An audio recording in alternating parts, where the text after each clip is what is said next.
Hello curious people. Today we have another exciting video for you. Today we are going to discuss a system made by SDRG Controls which took an old manual welding process and automated it. Before upgrading, workers would manually weld extruded aluminum structural pieces to flat sheets.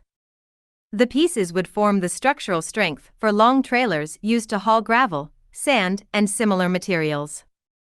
These welded pieces generally had welds on both sides of the structural member. Come with us as we show you how the process was improved.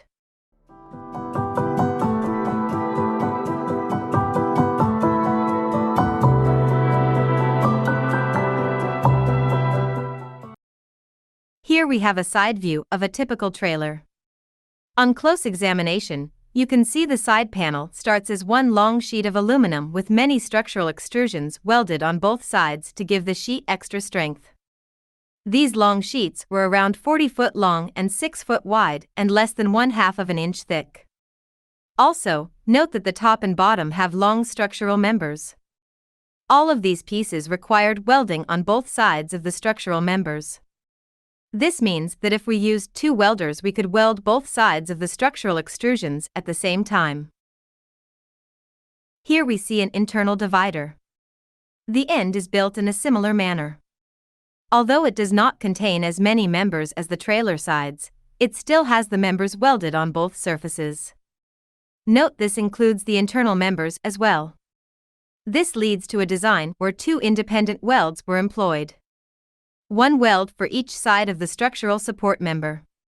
All of the extruded support members were the same width, so no width adjustments were required.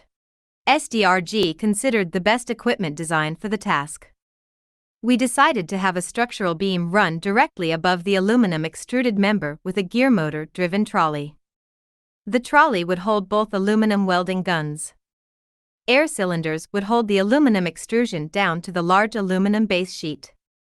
A variable speed gear motor would control the speed of the carriage and thus the speed of the weld.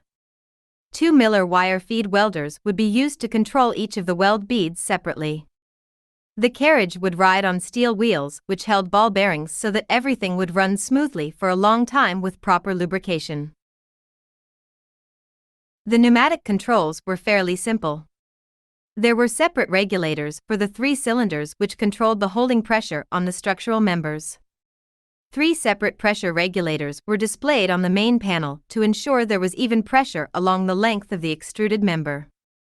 But, the 3 regulators allowed for different force at each point if it were necessary to straighten bent support members.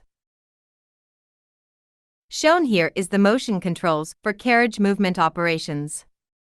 A Modicon PLC was the primary controller for the system. The Modicon PLC would send speed commands via analog outputs to the speed controllers. Direction commands were sent via relay contact closures. Note that the direction controls are interlocked so forward and reverse commands cannot be sent at the same time. Welding controls were handled by the 2 Miller welder control panels. See later slides to find out how the panels were mounted for easy access by the operators. A large, stationary enclosure was located beside the welder, and housed the PLC and drives. Shown here is the design of the SDRG operator's control panel. Note, the SDRG operator's panel was physically located between the left and right Miller welding panels, and mounted on the carriage assembly. The top row of gauges indicate the air pressure holding the aluminum extrusions. Directly below them are the regulators to adjust the hold-down pressure. Just below the center line of the panel are the speed selections. The bottom controls are common welder controls. And the last control at the very center on the bottom is the emergency stop button, which stops all operations. Shown here is the support structure for the whole system. The structure is 40 feet wide, so that a whole side panel could be made at one time. The structure is supported at both ends with steel uprights, which are bolted into the concrete floor. The center section is further supported by 3 equally spaced braces. As you see in the photographs, these braces are also bolted into the floor for further support. This arrangement allows the full span to be traversed by the welding beam structure without repositioning anything. This detail also shows how the weld beam structure and the hardener rails are assembled. The two welder assemblies ride on the hardened rails. Cable hangers and 40-foot lengths of cable allow the assembly to move from end to end below the support system. This photo shows the control panels mounted on the operator end of the beam, which moves left and right. Note, the panel is exactly like the engineering drawing shown previously. On either side of the SDRG Controls operator panel are the Miller welder panels. The engineer in the photograph is testing and adjusting the controls.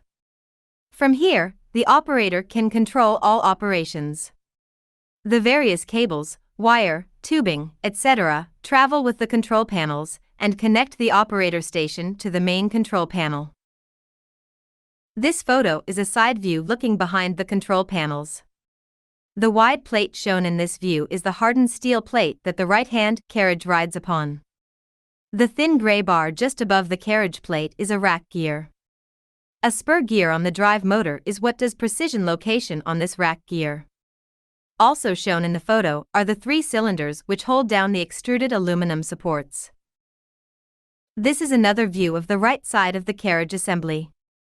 At the far right of the photo, you can see a gear motor with a right-angle drive which engages the rack gear to move the carriage assembly. The carriage contains the wire feed welder which welds the aluminum extrusion to the base aluminum plate. The red assembly and wheel at the top left feed the weld wire into the weld puddle. This is how the extrusion is bonded to the base aluminum plate. The feed rate of the wire is determined by the Miller welder. Here is a photo of the whole assembly being tuned and tested prior to shipment to the customer. There are many hours and many smart engineers and technicians who designed and built this system. It was designed to last for years and work on many and varying applications. We hope you enjoyed the journey through another of SDRG Controls projects. If you like this video, please give us a big thumbs up and consider subscribing. We will see you in the next one.